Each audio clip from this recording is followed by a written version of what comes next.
Hi Aquarius, welcome back to my channel. This is going to be a reading for Aquarius, Sun, Moon, Rising, Venus, and Jupiter.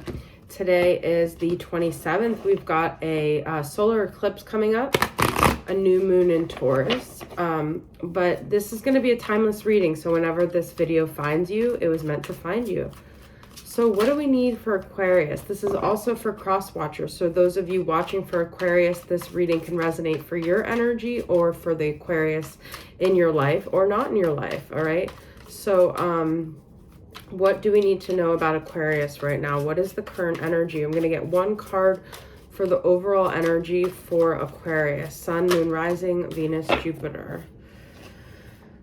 We got two cards. I just wanted one, all right? So let's just get one card, please, for Aquarius. Nothing wants to come up.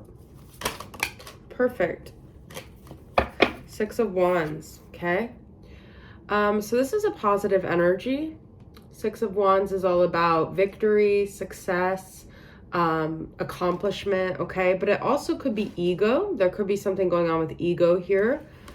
I see this as a very kind of like solo energy, whatever venture you're trying to do or this person is trying to do.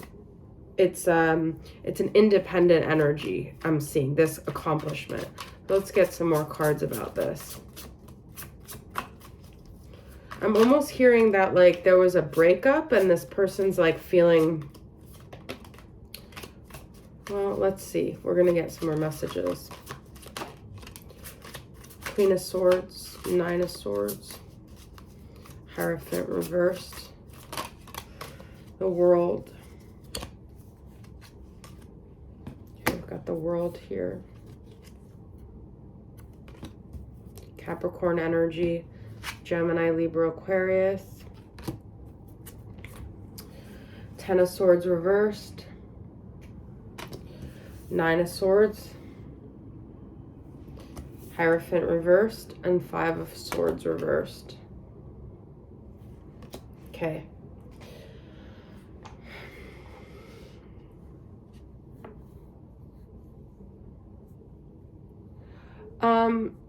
I feel there was some sort of like a spiritual breakup here. Like, I'm getting this feeling that this was like a heavy dynamic that someone felt like they needed to end here. It's a spiritual connection that I'm getting.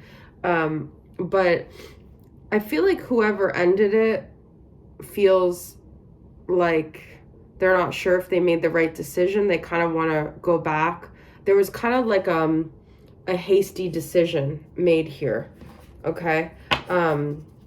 What is this Hierophant reversed about? Taurus energy here. It's almost like someone broke a contract here and there was an ending and now they feel like they can't go back. Hierophant reverse, Justice. You see there's some sort of karmic contract here. This could also, I mean, this Justice with the Hierophant is sometimes about marriage, so this could be literally like a divorce, but I'm getting a more spiritual marriage.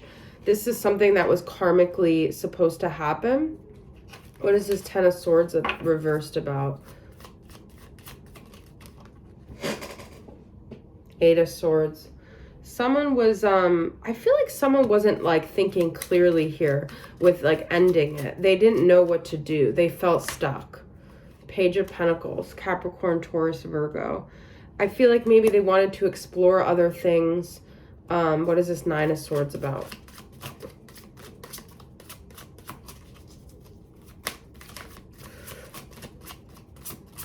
What is this Nine of Swords about? Eight of Wands. Something with communication, but also with wanting to move forward. Someone felt stuck here. What is this Five of Swords? These cards are so weird. Nine of Wands reversed. The High Priestess. I feel like someone here was like getting a message spiritually or like from their higher self, like saying that some kind of like disturbance in this dynamic had to happen, because if not, things were going to stay stagnant, stay stuck. And there was like, someone felt like they were being held back, okay? But what's weird is I don't feel like now that they've released themselves from this connection, I don't feel like it's necessarily, I think the lessons are now going to start. Like they might have been projecting a lot on the other person, like they were making it like that other person was holding them back when it was really them holding themselves back. But they projected all of that onto the other person. That's the message I'm getting, all right? So I'm going to use this Dark Mirror Oracle. So if you were the one that got left and you feel like this person blamed you, that's exactly what they did. They blamed you. It was a blame thing, but it wasn't your fault. All right, let's see the person. Okay, let's see you, the person that left, what their energy is versus the other person. The person that left, what's their energy? Now, the other person could have ended things, but they could have felt like spiritually the other person was pushing them away, okay? The person that wanted this connection to end, Naked Before the Stars, number 18. It's about vulnerability. I haven't used this deck much, so I might have to look into that. There's also like a selfishness here I'm getting. I don't know why. Okay, so then let's see the person that got left, what their energy is. Now the star is Aquarius, so Naked Before the Stars is interesting. Too many cards here. The person that got left, what's their energy? Peaceful Among Thorns, which is very interesting because that sort of reminds me of the Eight of Swords, but not as bad. Okay, number 26 and number 18. Number 18 comes out to 9 and number 26 comes out to 8. All right, just thought I'd put that out there. So I feel the person that got left here has faced a lot of adversities. I feel it could be you, the viewer that's watching this. That's what I'm getting, is that you are someone who has dealt with things being thrown at you. You've dealt with so many painful things, and it's almost like everything feels karmic. Everything feels like it's always coming at you, but this is like, you're like the peaceful warrior. Like no matter what happens to you, there's something within you that can withstand everything, and that it's meant to. Like you have a really big mission. So this is part of the story of like you gaining that like continuously regaining that resilience, because you're going to end up like helping other people. Naked Before the Stars, to me this is sort of, I'm going to read about it. I mean, there's a lot of messages coming through, but it's almost like this person needs like attention for their like physical appearance. There could have been something about their physical appearance that they were feeling insecure about. Okay, let's see what it says. Naked Before the Stars. Yeah, that's what I'm getting. There could have been something where they didn't want the other person to see their physical appearance. That's really strange, but there was like an insecurity here.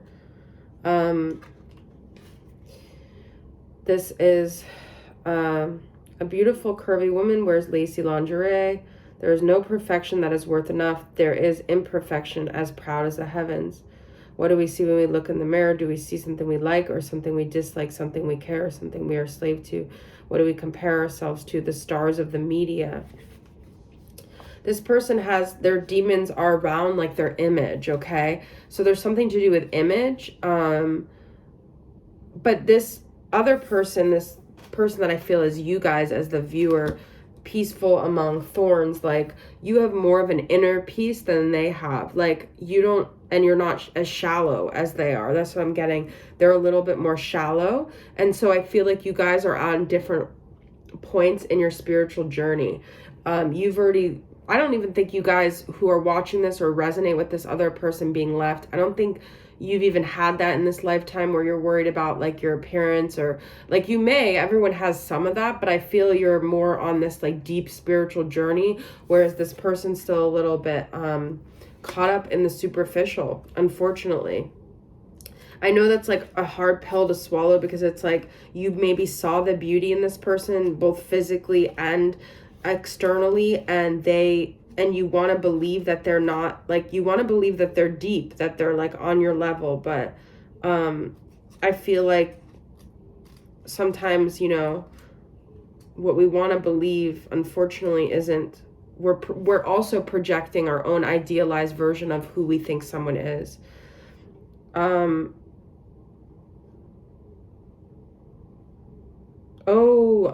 Okay.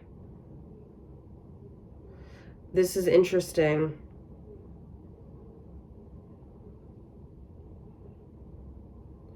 This is so interesting, guys. I didn't even know what this was going to say in the book, but this actually talks about how this person is too spiritual, okay? So for a superficial person, you guys weren't speaking the same language, because it says, we talk too much about spiritual stuff, spiritual that, spiritual this, not that spiritual side isn't important, especially in an age when everything seems reduced to a materialistic drive, but aren't we going too much to the other side? So you guys are very extreme. This is someone who's like a monk. But I don't feel like, this book does say, you know, sometimes we are not ready to make it our center, and therefore it's perfectly fine if we don't. You guys weren't on the same spiritual path. I don't see it as negative. I just see it as you guys were not on the same page with this. And we did a Page of Pentacles, but this person is not ready to be where you are, and you may have made them feel very insecure because they weren't on that spiritual place. So let's get some outcome energy for you guys. I'm going to do outcome. Okay, I'll use this fairy oracle. That's very interesting. And Aquarius says, yeah, I mean, I think you guys can be pretty spiritual. I'd say you probably are one of the signs that are more inclined to that. But every sign has, you know, possibility to be that way. Let's get some outcome energy for you guys.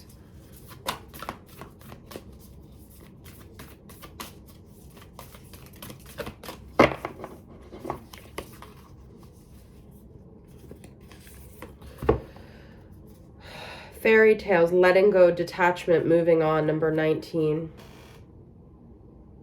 Okay. But I feel you guys also feel like this person was spiritual. That's what's interesting. The unicorn and the maiden, communication with unicorn, purification, undercover action, number 10.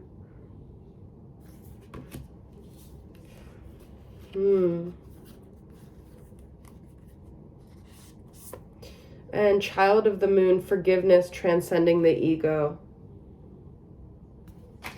So I think we have to let go of our attachment to, or you guys have to let go of attachment to, like, thinking things should be a certain way, or wishing things were this way, or if someone ended things with you, or you felt someone wanted to end things with you, accepting that and trusting that, and letting go of the control of, like, it should be a different way, and also knowing that you are connected to the divine, and that you are being divinely guided, and you matter in this universe. And if this person made you feel like you didn't matter, this is something that you're transcending. You're transcending the need to be defined by another person and whatever their framework and their issues are, and trusting that you're being supported on this journey, okay? And that you can let go of these things that are holding you back. All right, I'm being called to get one final message from my Poetic Confessions deck that I created. I haven't used this in a while. Twin Flame Poetic Confessions. You don't have to be a twin flame. What does this person want to communicate to you, Aquarius? What do they want to say to you from the bottom of their heart or their soul? True love. I know deep down you are the one, but I'm too busy having too much fun. Okay? There's a seriousness to you, Aquarius, that they feel was holding them back. So it's like they don't want that seriousness, okay? Jealousy. I look at their picture. I know they're with you. This jealousy breaks me. It shatters my heart in two. There could have been a competitiveness here too. This person could have had some jealousy with you. I mean, we have naked before the stars. I don't know. I feel like maybe they just felt insecure with you, or they felt like, I don't know, I'm hearing unworthiness as well. They felt unworthy. And the last one is altered. Everything that happened between us changed me for better or worse. Your presence shook me. I can never go back to who I was. So you guys definitely were meant to come into each other's lives to shake things up. I feel like the story remains unfinished, even though it does say letting go. I think for the meantime, your paths were supposed to be separate right now, but you just don't know where you're supposed to go. Let go of the need to know and the need to feel like it's not the way it's supposed to be, because it is the way it's supposed to be. All right, Aquarius, I love you guys. I'll see you guys soon. Bye.